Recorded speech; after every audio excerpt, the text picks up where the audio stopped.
about. Trying to figure out what it's all about. Existentialist. Am I worth anything or just discount? I don't know. I don't know. I don't know. Spending time all alone. Sending my to the phone. Dreaming of a better home. While focused on trying to hone this craft. Witchcraft. I hope the brujas let this last. Little Jose. Shouts out to Watts with our great song Outside on WNHHLP 103.5 FM New Haven. Myself, Prestige, with my partner in crime, Long Island raised, Elm City made, EZ BlueZ is in the building. Easy Blues, you're better with introductions more than me. Who do we have with us again on Behind the Brand? Ladies and gentlemen, I want to jump in that way back machine. We're going to take the DeLorean. We're going to go to 88. Okay. Walter, who we were just listening to, I got a phone call one day. Hey, I am back from Brooklyn and I want to hang out. Let's go get some lunch. And we go out to this incredible pizza spot. We get some lunch. He's like, oh, by the way, my dear friend Ceschi is going to come along. And I'd only really heard of Ceschi because, you know, he'd been moving and shaking into different directions. But there, this incredible man comes through and we eat some broccoli pizza and we have an incredible conversation about everything and anything. And then I'm blessed to see a performance at the Space Ballroom. And this man unplugs his acoustic guitar, jumps off of stage, sits down on one of the poles and has a campfire sing-along with the entire crowd. Never in my life have I seen someone so absolutely captivating, where any single concert could be considered almost like a religious experience. That is what happens when you see this man. And on top of all of that, he's actually a really good human being. You know, we've talked about it on the show a bunch of times, like when my brother passed, to look at a message. This man is on tour with the co-defendants playing stadiums and arenas and festivals. And he messaged me to make sure I was okay. So for that and that alone, this man is always going to be the highest place of my heart and in my record player. I want you to put your hands together, not if you're driving. If you're driving, please keep your hands at 10 and 2. We don't need any accidents. But heart, use your heart hands and put them together. The incredible, the amazing, the awesome Ceschi Ramos. How you doing, brother? Welcome back. Right. It's great to be back. Thanks for having me.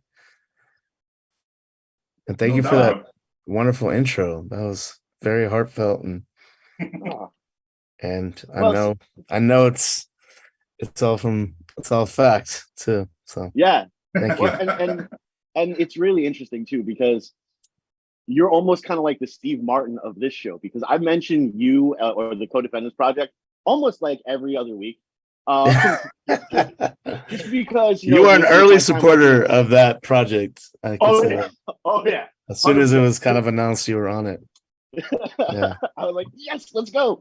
But what's super interesting, you know, with my time at the State House and everything, and I kind of got to see a little different side of all of it, even to the fact of the amazing Zeta, who you are playing with in September at the Ballroom as well. So we're going to plug that a whole bunch of times in this wonderful interview, because tickets are on sale now. Yes, but they were playing, and it was at the State House, and it had to be a rescheduled show because of a snowstorm. And it was like just a day difference. And here we are, me and Mike Voice, you know, playing the Co-Defendants record. You know, as the warm up was what we do every day. We walk in, put on the Co-Defendants record, we go outside for a safety meeting, and then we come back inside. You know, and Zeta just starts looking at us, and you know, like, oh, you like this? You like this record? We're like, yeah, we like this record. This is us. We're like, no, it's not. We know the guy that does this. This is not you. And it was incredible. They're like, no, you're wrong. We're actually in one of the music videos and everything. Yeah. It's just so incredible to see your reach. And also, even though when you are on tour and if you have the opportunity to be back to support a friend, you know, I've seen that many a times where you would just kind of like walk in, and not only just walk in, but you throw your hoodie up. So it was all about the people that were performing and not about, oh my gosh, Ceschi's here. Was that just something that was ingrained in you? Is that because Yeah, in I this think industry, that's against everything we've ever told. it's because I come out of the hardcore punk scene, Right. honestly, and we used to. It was very frowned upon to just bail after your band went on, or what I Mhm. mean. It was all about like supporting each other in those shows, and we would stay all night. And I was always, I don't know, I go to any show, any genre at Mhm. a spot called the Tune In when I first moved Mhm. in Haven, and that's just how we did it. We supported each other because who you know that's how it works. It's a mutual respect thing. So yeah, if I do come to town and a friend is playing and I'm around, I'll try to make it out if I'm not completely dead from the travel. Um, but yeah, I got to see my homie Zach G play as a chop chop chop chop chop chop chop uh, the other night. It's the day I landed into town. It just worked out that way. So it was a lot of fun. It's a good reminder too that I'm a fan of live music, and I Mhm. grew up being a part of that culture of going to shows all the time. That was like my social space. So it's nice to be reminded of it because when you're playing the shows all the time, sometimes you can get a little bit sometimes you don't it's just a different experience. Mhm. Being in the audience and not having, being a fan again. It's like I like to remind myself that that's the reason I do this. So And that's honestly one of the most important things is to remember and to hold on to that love of appreciating the art, not just appreciating the creation of the art. And that's something that you and I have had many conversations sitting in the doorway just talking about incredible artists like your last show at the State House with Indigo, who we're going to be having on the show in a little while. Indigo's incredible. Elm Mm-hmm. City, coming out to Elm City. Indigo, I think has just wild potential. Is going to Mm-hmm. become and is on top of it already. Like the stage presence they had at that State House performance, Mm-hmm. it blew me away. It was just like you could be on. I had just been playing. I've just been playing arenas and the biggest stages in my life this year, and I could definitely see Indigo holding that space. And so when I recognize an artist like that, I'm blown away, especially when they're that young. Mm-hmm. No, it's incredible, and also, I mean, your eye for talent or your heart for appreciation is absolutely amazing. Because of some of the shows that you've put through or have suggested. We were able to connect with Miles Boland, who's phenomenal Mhm. artist. I mean, Has one. Miles been on the show? No, that's coming soon. No. They they're not great with schedules. Miles very busy. Yeah, Miles yeah, always yeah, yeah. traveling. Yeah, almost more than me. Probably more Right. than me. So But again, lyrically, again remember at the State House, the minute they said healing hurts like you're swallowing bruises, I was like, okay, I have to go back and rewrite everything. I need to be a better lyricist. I need to up my game. And you seem to run with artists that are like that on a regular basis. mm. Is that a choice for you, or is that just something that you naturally stumbled into? No, I think it's a choice to some degree. I don't care what genre you're making. If your music moves me, then I'm there for it. You know what I mean? Mm-hmm. And a lot of times I'm moved by lyrics. I'm a lyric based Mm-hmm. songwriter. It doesn't matter if I'm playing a folk song or a hip hop song or a punk rock song. I think any genre can move somebody. Do you know what I mean? So for me, that's why a lot of the music we put out on Fake Four has been stuff that moves me lyrically. Mm-hmm. And that's what works with Miles. I think Miles really connects and gets open, as we would say back in our freestyle days, when we would when you really like break into when you really black out and get open Mm-hmm. as a freestyler, that's like I don't know, it's almost you break into like a meditative state almost. Like you're no longer controlling the words are just coming from you fluidly. I was never that good at that. I'm more of a writer, Yeah. but I know that Miles comes from the the school of Idea and Christoph Crane, and then obviously Idea was deeply inspired by artists that I was raised on, like the Freestyle Fellowship, Micah 9, ACL, some of the greatest freestylers of all time. So that's kind of the brightness I saw in Miles. And Miles could tap into something in a freestyle that's as beautiful as anything written. And and now they're just making the best songs of their lives. Like, he's a great sponge. Yeah, they really are absolutely incredible when it comes to that, and it's so interesting as you talk about like that blackout zone. I think actually Miyamoto Musashi covered that in the 5 Rings, and that's the emptiness scroll. When you do something so many times that it becomes muscle memory, and you're just really you're that amazing of a technician or a fighter or a samurai or a lyricist or a freestyler. That's something You put hours and hours and hours into it to the point where it just becomes an extension of you. And I've seen guitarists be that good too. Actually, my friend Thomas from the Fall of Troy is one of those guitarists where I was just like, whoa, this has just become an extension of your body. Or Prince, I'm watching old videos of Prince. I was just talking about that when Prince plays While My Guitar Gently Weeps, and he's carried off into the off stage. That guitar is an extension of his body. Yep. He's not thinking about the notes or nothing no more. It's just, I don't know. It's just, I see that. I can see that with certain artists. I see it with Chris Conde as well. That lineup when we came back to State House for the last time, unfortunately.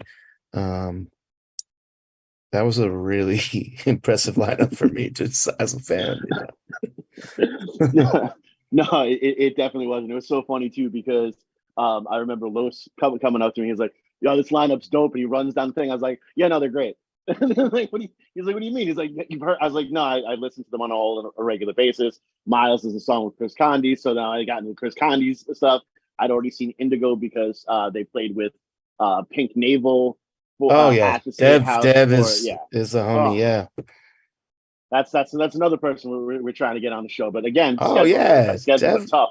That would be great to get on here. Yeah, that's one of the most positive people I've ever met, and also represents the Ruby Yacht, who are a crew that I respect deeply. With their, I don't even know if he'd want to be called a leader, but I think it's safe to say it was started by Rap Ferreira, a good friend of mine. So, who I first met when he was 19. So, I'm always just inspired by, who's playing guitar overseas for the first time. And I got a lot of love for that family, and it's just cool to see younger artists collectively growing. And they Rap Ferreira just opened a new soul folks record store in Nashville, Tennessee.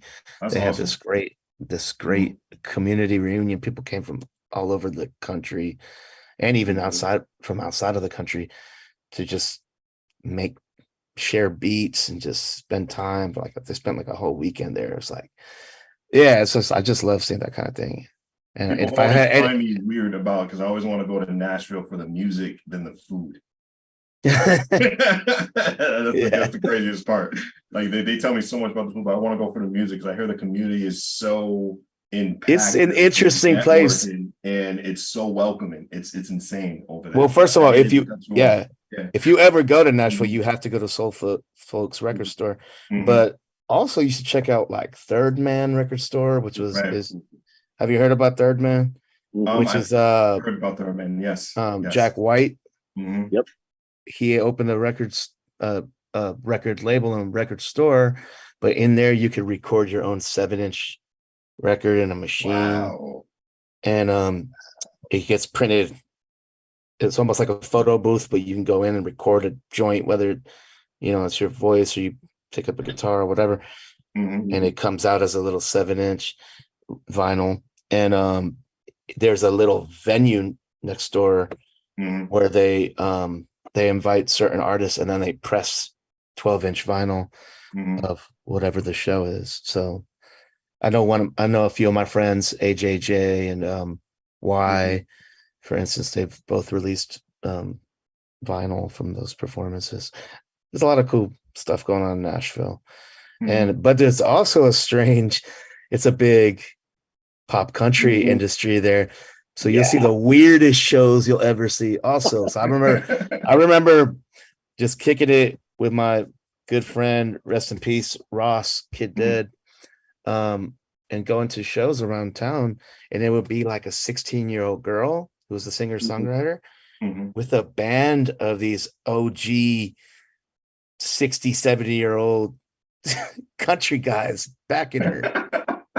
And that's done all around that city because there's this whole industry of building up singer-songwriters to be the next Taylor Swift or whatever, By one was going to be the next Ceschi on WNHHLP 103.5 FM New Haven. Myself, Prestige, and my partner in crime, Long Island raised, Elm City made, EZ Blues is in the building. Ceschi, do you ever get lost when you perform because it feels like another person is coming out? It feels like I'm not talking to that person right now performing. Like you're so cool and laying back and calm, collected now, but when you immerse yourself into the crowd, I never seen so much interaction when it comes to an audience. Tell me about that.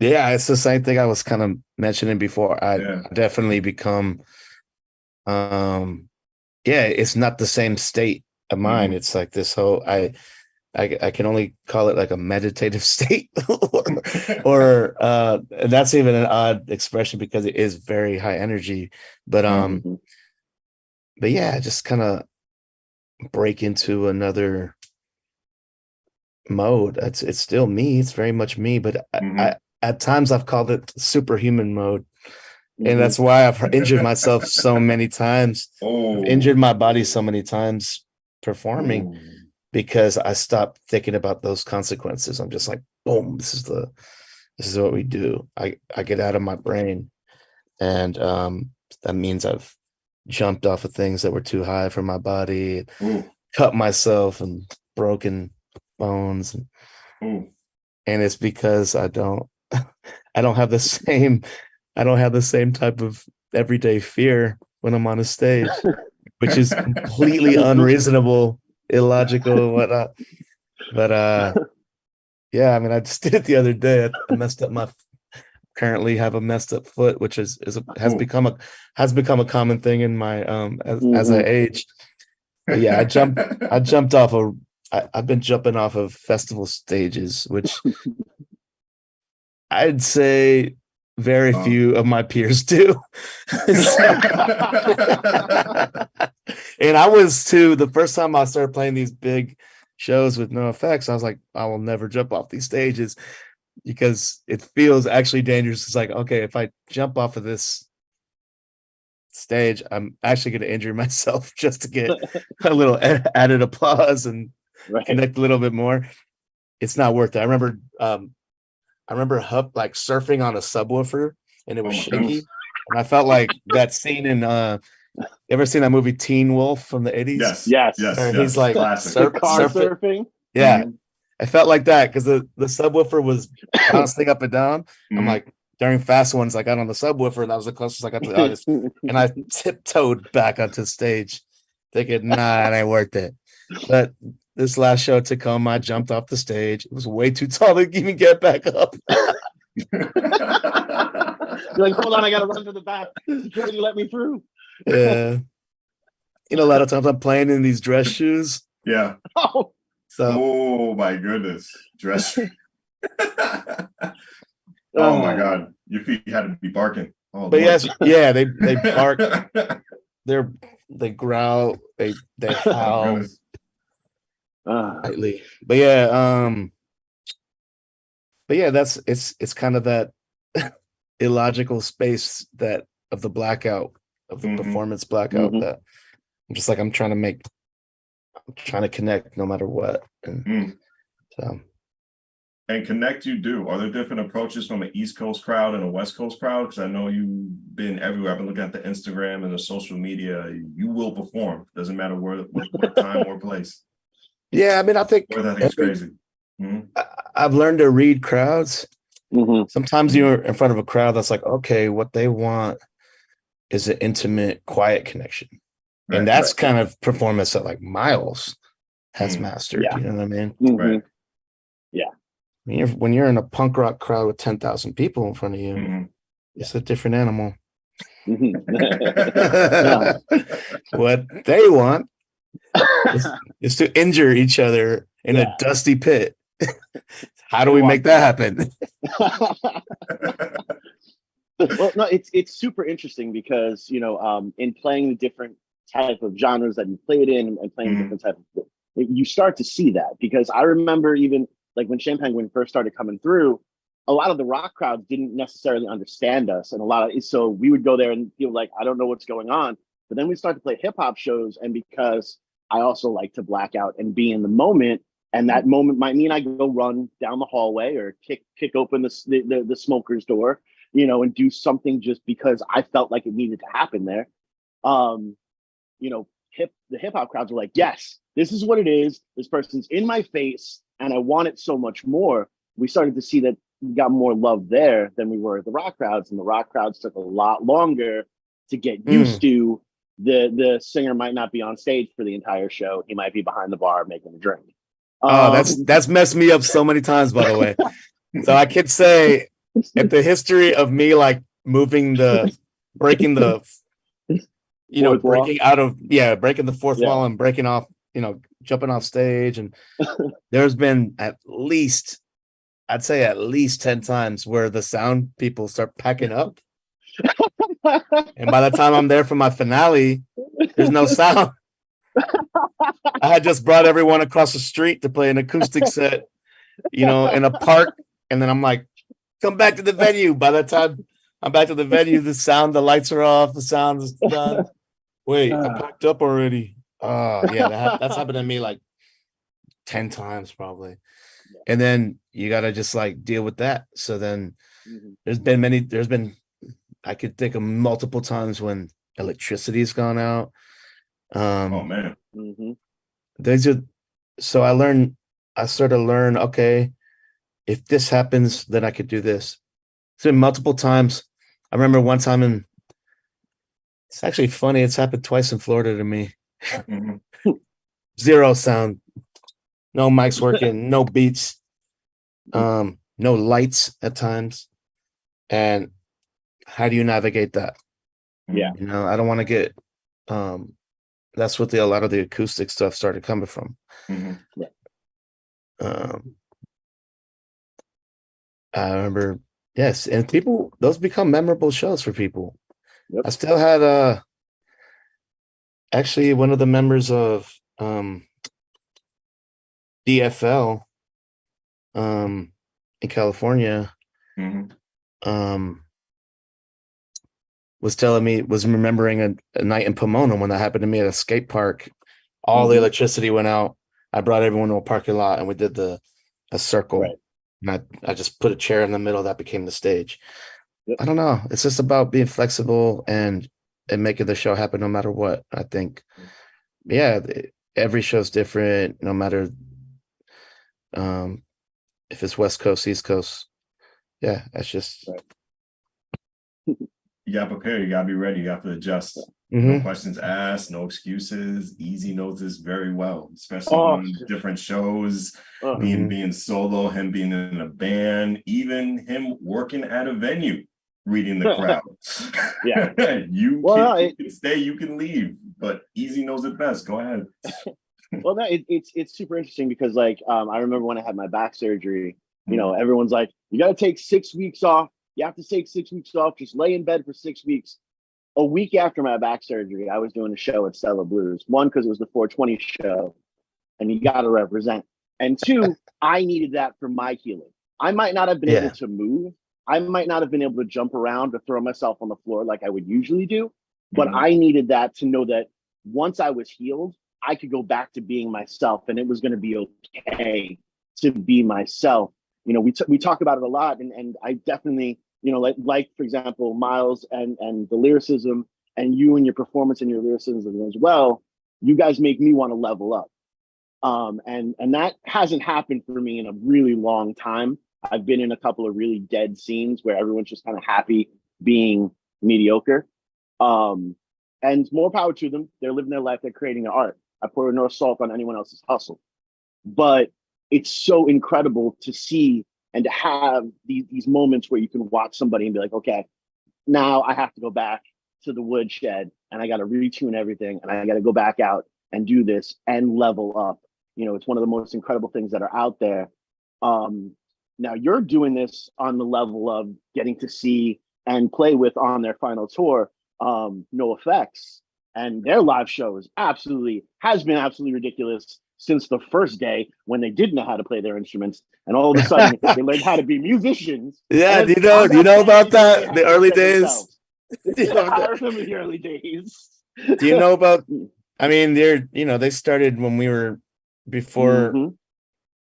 You know, they started playing before I was born, but the band started in '83, so I was 2 years old when the band actually started playing shows, and they did not know how to play instruments. But yeah, they are an incredible, well-oiled machine. Now I get to see them play all the time, and they're masterful, really. But it's a different kind of thing. Like they thrive off of banter. They're like masters at banter, which gets them in a lot of trouble sometimes. But but yeah, it's cool to see their version of performance and what works for them. It's mostly just super tight punk rock, right? killing it, and then just lots of jokes and banter, and all four of them. It's kind of rare to see a band when all four of them have something to say at all times. Yeah.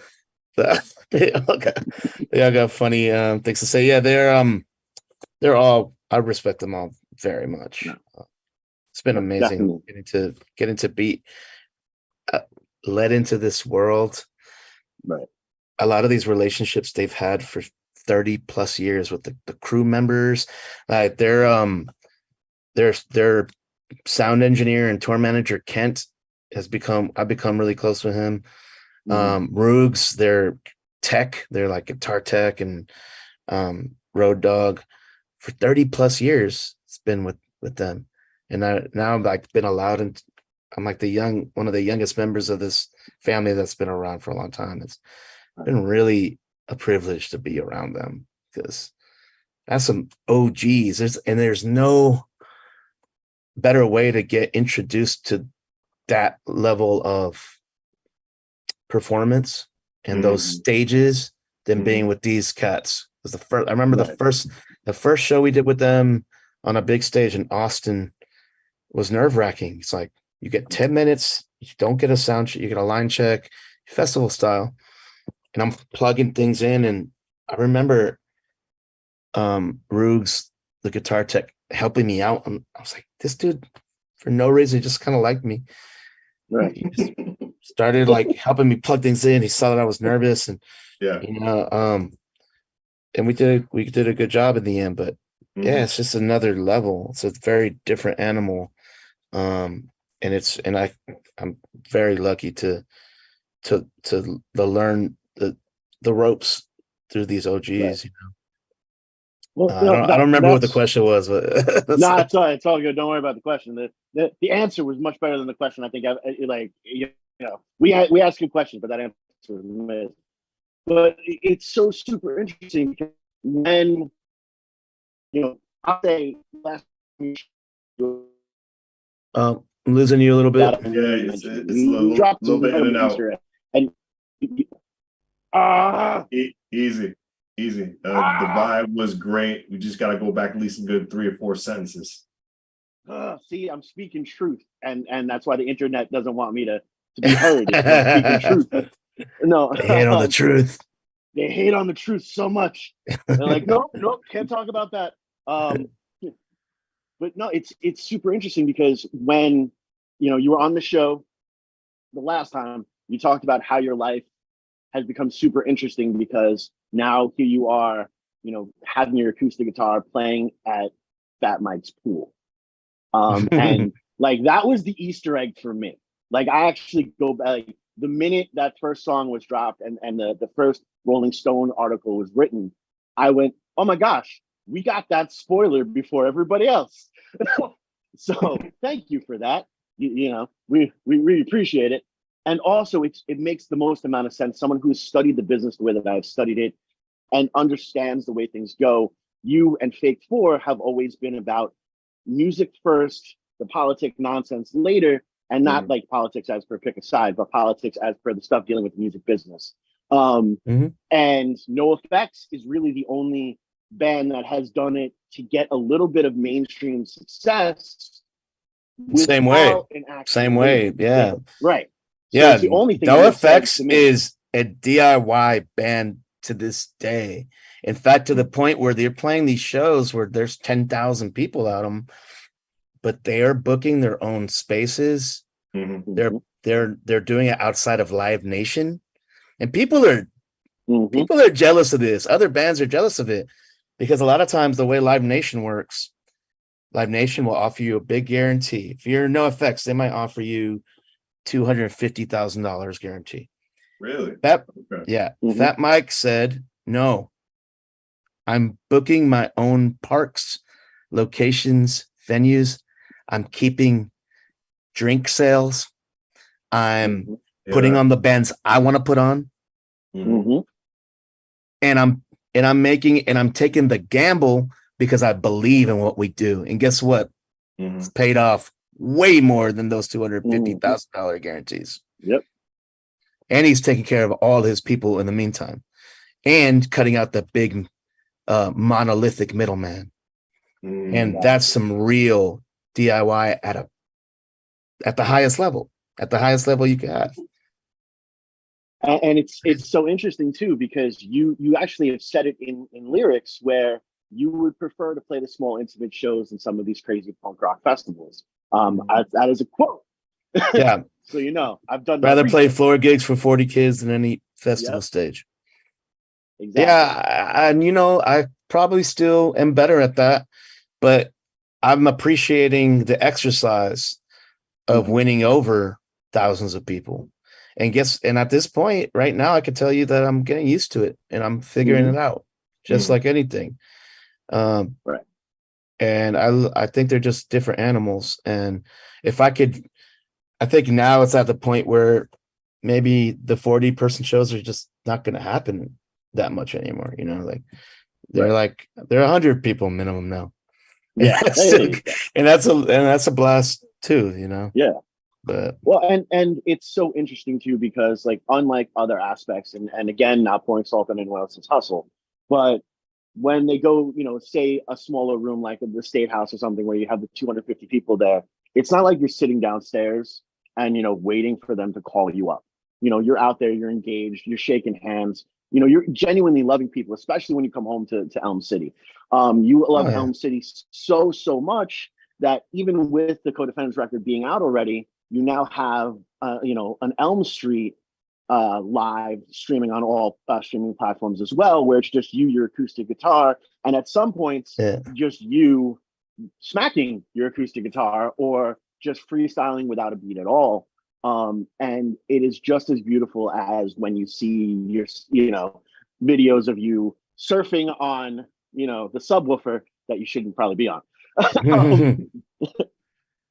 Thank you. Yeah, I hope people can appreciate. I mean, I think the way to reach the maximum amount of people is probably doing what we're doing with Co-Defendants, like sonically. It's mostly because of what people have become accustomed to sonically. because of radio and popular music. So we made choices as far as the mixing of who to work with. When we started working with Scott, this is a cat that worked with Blink 182, and he knew, and Avril Lavigne and stuff. He knows pop music. It's still like a really interesting take on pop music as far as But it was, when we first heard it, we were like, that's too clean. The vocals are too loud. The beats are too compressed. It's like, and Sam and I kind of had to, Sam is my bandmate, one of my bandmates and co-defendants. We had to kind of suck it up and be like, well, how is this going to reach the most people? And if, do we want radio play with this? And these are the kind of, this is kind of where Mike came in, was like, what do you want to get out of this? Do you want to reach people with your messages as much as possible? Because the way to do it is to make something that sounds familiar sonically, that doesn't sound out of place next to whatever other pop, modern rock band, whatever, is going to be played after you. You know what I mean? So right now we're hitting radio all over the country. Like, yes, you are on WNHHLP 103.5 FM New Haven. Myself, Prestige, and my partner in crime, Long Island Raised, Elm City made EZ BlueZ is in the building. Ceschi Ramos, continue. Go ahead, brother. Yeah, so right now the joints are getting played on a lot of the alternative and modern, what they call modern rock stations, still all over the country, and XM and in Europe and whatnot. And I'm really happy with the choices we made production wise. And really those were Mike's decisions. But I'm glad we went with his decisions for it, because now we're getting considered in a space that's not as underground as what I came up in. And we're able to break through to new audience that would never have given a chance if they just heard me doing my Elm Street sessions. You know what I'm saying? Like, and I think now they might give the Elm Street sessions a chance. They might be able to be like, oh, this is a dude that could do this, could offend this stuff and sound like this. Maybe they'll give the raw acoustic and the raw hip hop stuff a chance to. Always. Yeah, and honestly, that's one of the most important things to do. And I love how we just kind of authentically got on this topic, because it is super, super important. I'm a big fan of lyrics, and I'm a big fan of getting that message out there. But, you know, as I've stated, like with Shane Penguin, we try to be the spoonful of sugar and the methadone as well, you know, because you kind of have to be, you know. That's a crazy way to, that's a crazy bio. Thank you. We're trying. But, you know, I've also found out that sometimes when the band is playing more of that poppy saturated stuff, I'm allowed to say a lot more. If I can make it catchy, I can tell some truths that probably shouldn't be said. You know, my hero is always going to be Tom Waits. I want beautiful melodies to tell me terrible things. And I love Tom Waits. We're big Tom Waits fans in our band. Sam's probably the biggest Tom Waits fan, but he naturally just sings that way. It's not like he's mimicking Tom. He just has that voice. He talks that way. But, that's definitely one of his heroes. Yeah. Right. And it totally can be heard throughout the entire thing. You know, like Brutiful. Oh my gosh, it's by far one of my favorite hooks in there, is because you're saying, you know, because heroes are human and humans can be flawed. That includes you listening. You're not immune. You know, and then you switch it to, you know, heroes are human and humans can be flawed. That includes us singing. We're not immune. You know, so at no place are you putting anyone ever higher than the other, but there's so much more subtexture to that. You know, there's actually a message in this wonderful, catchy hook. It is extremely important to make sure that you have a third party out there to tell you this might be a little bit more marketable if it sounds like that, even if it fights against your artistic side. Would you say that's true? Yeah. I'd say so. And it wasn't, you know, it was at first, I'd say when I first got a shot at the big time, Hollywood. When I was when I was in my 20s and we were working with Snoop Dogg's team. I was in my band Toka back then. I fought tooth and nail through every mixing choice. They were trying to say Dr. Dre wanted the vocals louder. I was like, nah, this is indie music. Dre don't got a say in this, you know. I was seriously like screaming at someone in an Escalade, fucking surrounded by blunt smoke and guns. Like, don't touch my mix. Don't touch my mix. I'm 25 years old. I know what I'm doing. And we made a really amazing, weird record that didn't go anywhere and the band broke up. But maybe if I sucked it up a little bit, some of my pride, and let them do what they did best, it could have gone further. It could have been different. We weren't ready for that at that time in life. And so Sam, I kind of explained that story to Sam, and I was like, hey, this is the time. Let's actually try it out in a way that doesn't feel familiar. Let's step out of our comfort zone in some ways. We could write these joints, but when it comes to marketing it or like producing it, that let's try it in a way that might be a little more pop or something like that. Right.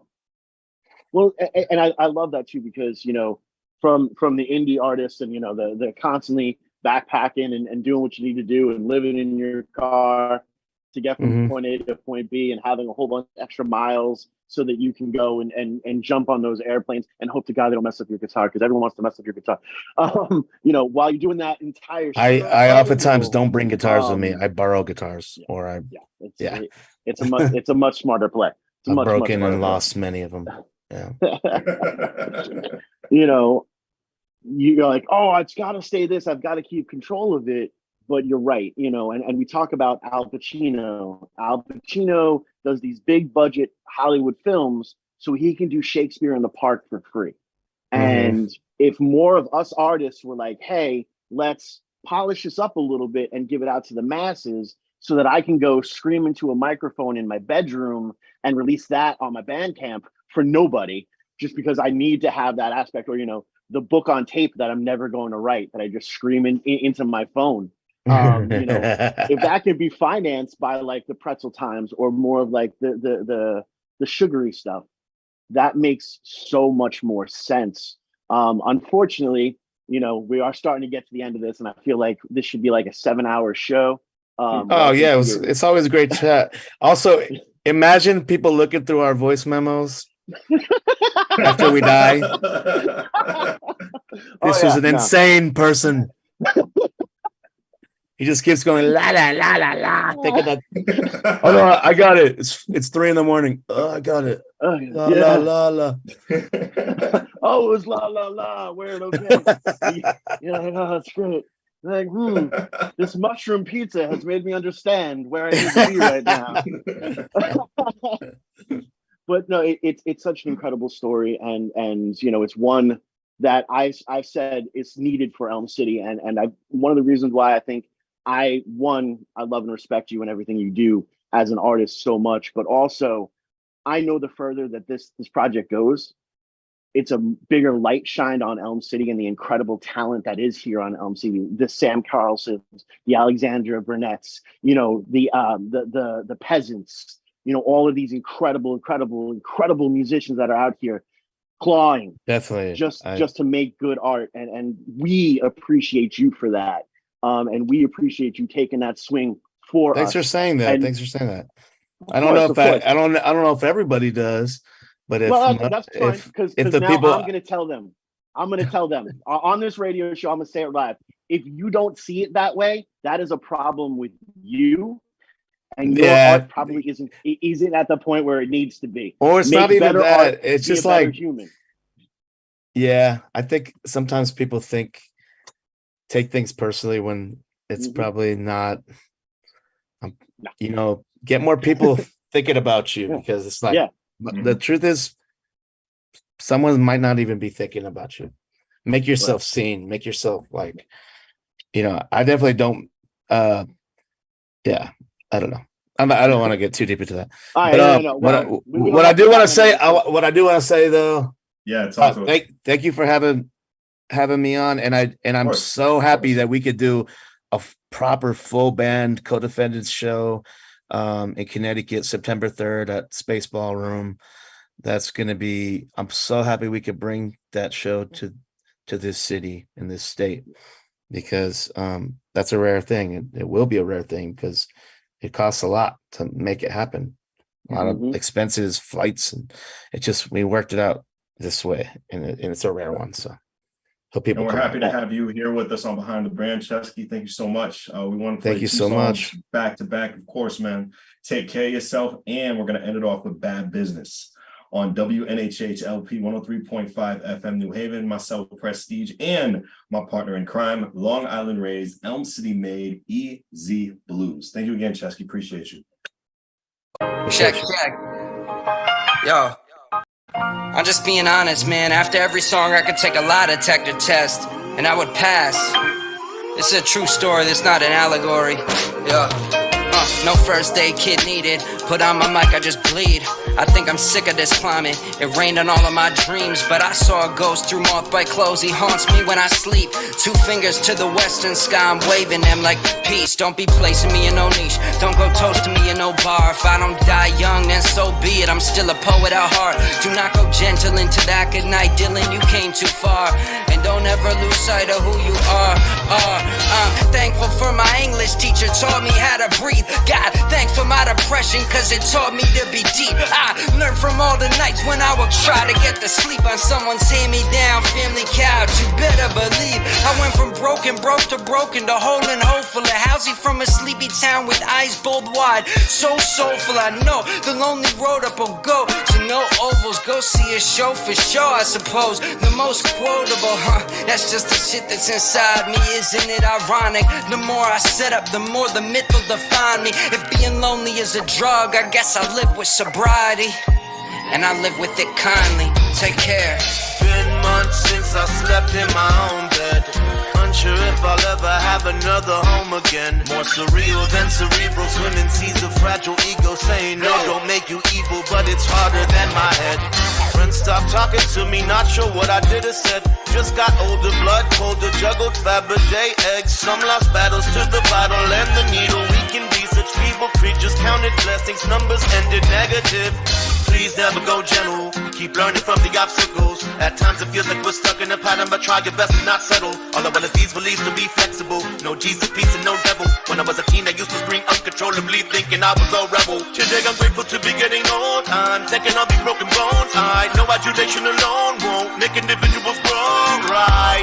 Call it whatever you wanna, but try to be honest and fight it for autonomy, cause I gotta be me, and that's all that I actually need. Peace. Take care of yourself, don't ever relax. Stop turning away, don't ever look back and burn all those bridges everyone has, until you finally learn the way to take care of yourself. Don't ever relax, stop turning away, don't ever look back and burn all those bridges everyone has, until you finally learn the way to take care of yourself. Don't ever relax, stop turning away, don't ever look back and burn all those bridges everyone has, until you finally learn the way to take care of yourself. Don't ever relax, stop turning away, don't ever look back and burn all those bridges everyone has, until you finally learn the way to. Shout out to all my friends, shout out to everybody who helped me with this tape right here. Everybody who helped me obsess over the name for like 5 years and make the album art in my room with a piece of paper and a pair of scissors. Shout out to Neighbor on the beat. Shout out to my dusty ass room. Yo, I'll see you guys next time.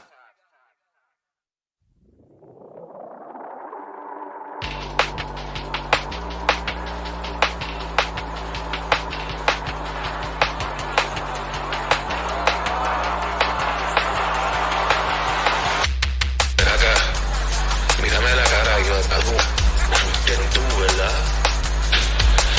Tú estabas vendiendo esa porquería que mató a mi hermana. En esta parte de la calle no bregamos con esa mierda de la China, loco. Te odio. Ya tú sabes lo que va a pasar ahora.